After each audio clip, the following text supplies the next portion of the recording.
गरुड़ पुराण अध्याय या गरुड़ पुराण कथा अध्याय 2 में इंसान किस प्रकार से यम मार्ग की यात्रा करते हैं उसके बारे में विस्तार से बताया गया है।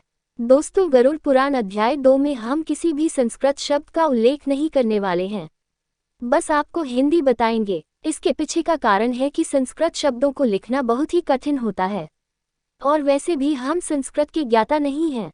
गरुड़ पुराण के अंदर जो दिया गया है हम उसको अपनी भाषा के अंदर लिखकर आप तक पहुंचाने का प्रयास कर रहे हैं। आइए जानते हैं गरुड़ पुराण अध्याय 2 वैतरणी नदी और आत्मा का यमलोक गमन के बारे में। गुरु जी कहते हैं कि हे भगवान, हमें यमलोक के बारे में बताएं। पापी लोग किस प्रकार से यम मार्ग के अंदर जाते हैं और यह मार्ग किसी प्रकार से दुख प्रदान करता है, इसके बारे में विस्तार से बताएं। उसके बाद भगवान कहते हैं, हे गरुड़, यम मार्ग के बारे में तुम काम पुटोगे, क्योंकि यह बहुत ही भयानक होता है। यम मार्ग में कोई भी पेड़ नहीं है जहां पर आत्मा आराम कर सके, अन्न भी वहां पर आपको कहीं नहीं मिलेगा, तो आपको भूखा प्यासा ही जाना पड़ेगा और जल का तो वहां पर नामोनिशान ही नहीं मिलेगा। इसके अलावा बाहर वो सूर्य वहां पर तपते हैं, मतलब कि बहुत ही अधिक गर्मी पड़ती है वहां पर। इस यम मार्ग के अंदर पापी बहुत बार पीड़ित होता है, कभी ठंडी हवाएं उसको पीड़ित करती हैं तो कभी उसके पैरों में कांटे चुभते हैं। इसके अलावा रास्ते के अंदर सांप, कुत्ते और बाघ के द्वारा खाया जाता है और बहुत अधिक भयंकर पीड़ा होता है। पापी आत्मा को बिच्छू खाते हैं और रास्ते में कहीं कहीं पर आत्मा को आग लगाई जाती है। इस समय आत्मा बहुत अधिक दर्द महसूस करती है, लेकिन उसको बचाने वाला कोई भी नहीं होता है। उसके बाद पापी आत्मा असिपत्रवन नामक एक नर्क के अंदर पहुंचती है, जो 2000 योजन दूर बताया गया है। उसके बाद असिपत्रवन के बारे में वर्णन करते हुए लिखा गया है कि कौवों, उल्लुओं, बाघ और सर्प का आतंक मचा हुआ है।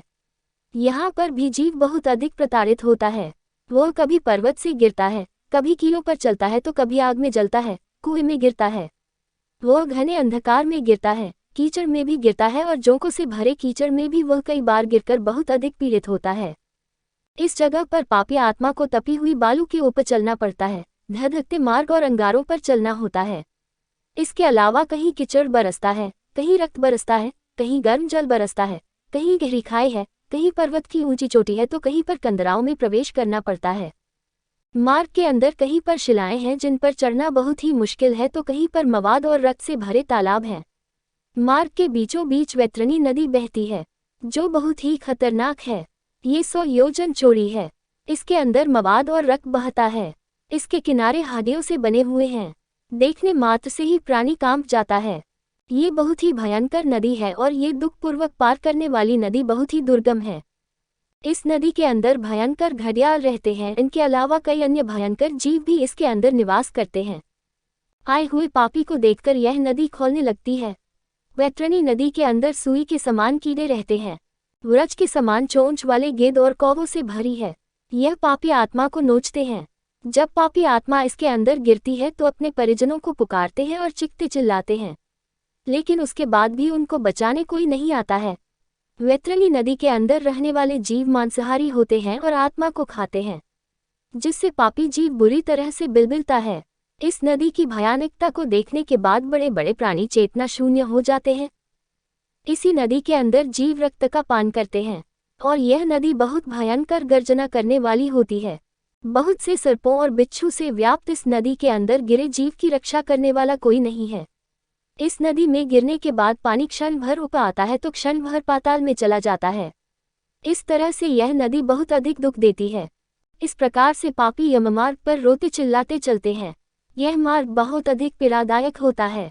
कुछ पापियों को अंकुश से बांधकर खींचा जाता है, कुछ को पीठ में छेद करके खींचा जाता है, जबकि कुछ को नाक में छेद करके व कान में छेद करके खींचा जाता है।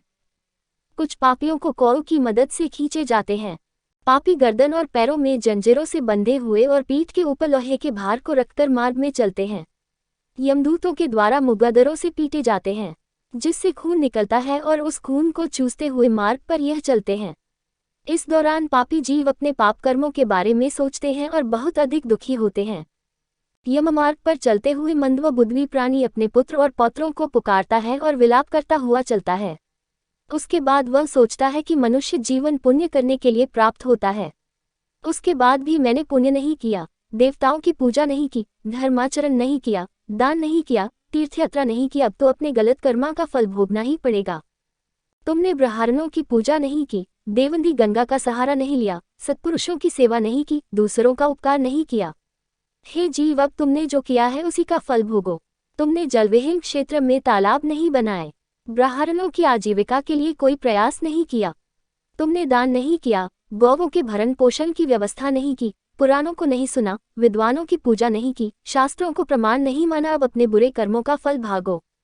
नारी जीवात्मा भी पश्चाताप करती हुई कहती है कि मैंने पति की आज्ञा का पालन नहीं किया, पतिव्रत धर्म का पालन नहीं किया, गुरुजनों का सम्मान नहीं किया, पति की सेवा नहीं की, पति की मौत के बाद वैधव्य प्राप्त करके त्यागमय जीवन व्यतीत नहीं किया, उपवासों और चंद्रायन व्रतों के नियमों का पालन करके शरीर को नहीं सुखाया, दुष्कर्मों और बहुत प्रकार के दुख को प्राप्त करने के लिए नारी शरीर पाया था।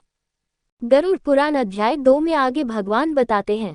इस प्रकार से विलाप करते हुए वह अपने नारी शरीर कहाँ गया के बारे में कहता है। और 17 दिन वायु वेग में चलने के बाद 18वें दिन वह प्रेत सौम्यपुर के अंदर आता है। यहाँ पर पुष्पप्रदा नदी और अत्यंत अच्छा दिखने वाला एक वट वृक्ष भी है। यहाँ पर स्त्री प्रेत को आराम करवाया जाता है।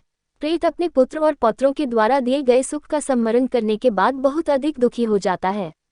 तो उसके बाद यमदूत उसे कहते हैं, कहाँ है पौत्र, कहाँ है धन, कहाँ है आपके प्रियजन, हे मूढ़, अपने कर्मों का फल भोगता रह और इसी मार्ग पर चलता रह। उसके बाद जीव को यमदूत कहते हैं कि हे जीव, क्या तुमको पता नहीं था कि तुझे एक ना एक दिन इसी मार्ग पर चलना होगा? क्या तुमने ब्राह्मणों के मुख से नहीं सुना था? सुनने के बाद भी तुमने कुछ अच्छा नहीं किया, अब अपने कर्मों का फल भोगता चल। और उसके बाद जीव को मुकद्दरों से पीटा जाता है। उसके बाद जीव पुत्रों के द्वारा दिए गए मासिक पिंड को खाता है और फिर जीव सौर्यपुर पहुंचता है। यहाँ के जड़म नामक एक राजा को देखकर जीव बहुत अधिक भयभीत हो जाता है और यहाँ से भागने की कोशिश करता है।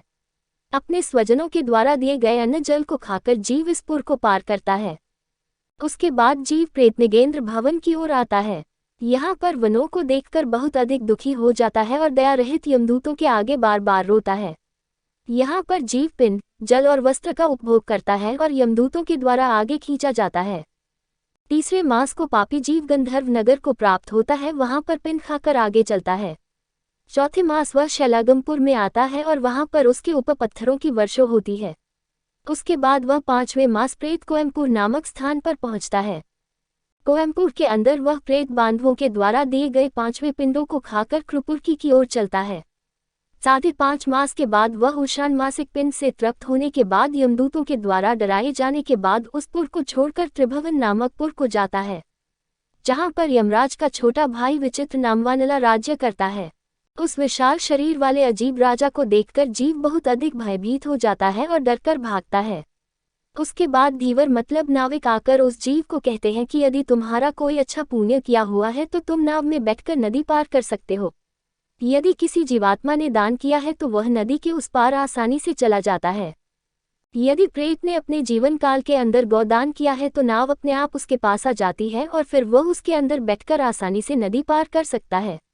लेकिन यदि उसने अपने जीवन में कोई दान नहीं किया तो वह उस नदी के अंदर डूब जाता है और यमदूत उसके मुख में सूल से छेद करके रस्सी बांधकर उससे नदी से पार करवाते हैं। इस दौरान प्रेत को बहुत अधिक दर्द होता है और वह बिलबिलाता है। षाण्मासिक पिंड खाकर जीव अधिक भूख से पीड़ित होकर विलाप करता हुआ चलता है और 7वें मास में वह ब्रह्मापुत्र को जाता है। यहाँ पुत्रों के द्वारा दिए गए 7म मासिक पिंड को खाता है और दुखद नामक पुर को आकाश मार्ग से गमन करता हुआ बहुत अधिक दुख प्राप्त करता है। 8वें मास में वह पिंडों को खाकर आगे बढ़ता है और 9वां मास पूर्ण होने पर जीव नानाकंदपुर नामक स्थान पर पहुंचता है। वहां पर जीव को बहुत अधिक डराया जाता है और वह भय से थर-थर कांपने लगता है। उसके बाद यमदूतों के द्वारा भयभीत करते हुए 11वें महीने सुख भवन नामक स्थान पर पहुंचता है। कोयम्पुर के अंदर वह प्रेत बांधवों के द्वारा दिए गए 5वें पिंडों को खाकर कृपुरकी की ओर चलता है। 5.5 मास के बाद वह उषान मासिक पिंड से तृप्त होने के बाद यमदूतों के द्वारा डराए जाने के बाद उस पुर को छोड़कर त्रिभुवन नामक पुर को जाता है, जहां पर यमराज का छोटा भाई विचित्र नामवानला राज्य करता है। उस विशाल शरीर वाले अजीब राजा को देखकर जीव बहुत अधिक भयभीत हो जाता है और डरकर भागता है। उसके बाद धीवर मतलब नाविक आकर उस जीव को कहते हैं कि यदि तुम्हारा कोई अच्छा पुण्य किया हुआ है तो तुम नाव में बैठकर नदी पार कर सकते हो। यदि किसी जीवात्मा ने दान किया है तो वह नदी के उस पार आसानी से चला जाता है। यदि प्रेत ने अपने जीवन काल के अंदर गोदान किया है तो नाव अपने आप उसके पास आ जाती है और फिर वह उसके अंदर बैठकर आसानी से नदी पार कर सकता है। लेकिन यदि उसने अपने जीवन में कोई दान नहीं किया तो वह उस नदी के अंदर डूब जाता है और यमदूत उसके मुख में सूल से छेद करके रस्सी बांधकर उससे नदी से पार करवाते हैं। इस दौरान प्रेत को बहुत अधिक दर्द होता है और वह बिलबिलाता है। षाण्मासिक पिंड खाकर जीव अधिक भूख से पीड़ित होकर विलाप करता हुआ चलता है और 7वें मास में वह ब्रह्मपुत्र को जाता है। यहाँ पुत्रों के द्वारा दिए गए सप्तम मासिक पिंड को खाता है और दुखद नामक पुर को आकाश मार्ग से गमन करता हुआ बहुत अधिक दुख प्राप्त करता है। 8वें मास में वह पिंडों को खाकर आगे बढ़ता है और 9वां मास पूर्ण होने पर जीव नानाकंदपुर नामक स्थान पर पहुंचता है। वहां पर जीव को बहुत अधिक डराया जाता है और वह भय से थर-थर कांपने लगता है। उसके बाद यमदूतों के द्वारा भयभीत करते हुए 11वें महीने सुख भवन नामक स्थान पर पहुंचता है। गरुड़ पुराण अध्याय 2 में आगे भगवान बताते हैं, वहां पर पुत्र आदि से पिंडदान से भी सुखी नहीं होता है। 11वें मास पूरा होने पर वह रुद्रपुर के अंदर जाता है। उसके बाद एकादश मासिक पिंड को वह खाता है। 11.5 मास बीतने के बाद वह प्योवर्षण नामक स्थान पर आता है। यहाँ पर प्रेतों के द्वारा घनघोर वर्षा की जाती है और जीव बहुत अधिक दुखी होता है। गरुड़ पुराण अध्याय 2 में आगे भगवान बताते हैं, वर्ष पूरा होने के बाद जीव सीताधय नामक नगर को पहुँचता है। वहाँ पर हिम से भी अधिक ठंड पड़ती है, जिससे जीव बहुत अधिक दुखी होता है और अपनी सहायता के लिए देखता है कि उसके कोई बांधव है या नहीं। उसके बाद यमदूत उसे बोलते हैं कि उसका ऐसा कोई पुण्य नहीं है कि उसकी मदद की जा सके, और यहाँ पर जीव वार्षिक पिंड को खाकर धैर्य धारण करता है। उसके बाद वर्ष के अंत में वह यमपुरी को पहुँचता है। यहाँ पर वह अपने वायु शरीर को साथ लेकर कष्टपूर्वक यमपुरी को जाता है। जो जीव अपने जीवन काल के अंदर दान वगैरह नहीं करते हैं उनको यमदूत अत्यंत कष्टपूर्वक यमपुरी को ले जाते हैं। उसके बाद भगवान कहते हैं, हे गरुड़, मैंने यम मार्ग के बारे में आपको विस्तार से बता दिया है, अब और आप क्या जानना चाहते हो पूछो। गरुड़ पुराण अध्याय 2 में हमने आपको सिर्फ श्लोकों का हिंदी अनुवाद करके बताया है। संस्कृत के श्लोकों को यदि आप पढ़ना चाहते हैं तो आप कोई भी बुक खरीद कर पढ़ सकते हैं। गरुड़ पुराण अध्याय 2 आपको कैसा लगा नीचे कमेंट करके हमें बताएं।